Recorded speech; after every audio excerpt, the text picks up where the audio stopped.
You ask Tiger to solve. This deals with linear equations with one unknown. The final result is r equals 19. Let's solve it step by step. Simplify the expression.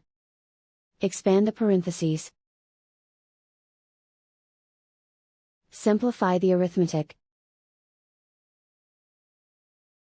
Group all constants on the right side of the equation.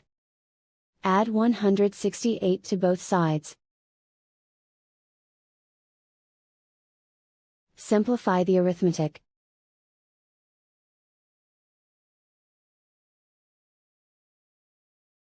Isolate the r. Divide both sides by 14. Simplify the fraction. Find the greatest common factor of the numerator and denominator. Factor out and cancel the greatest common factor. And so the final result is r equals 19.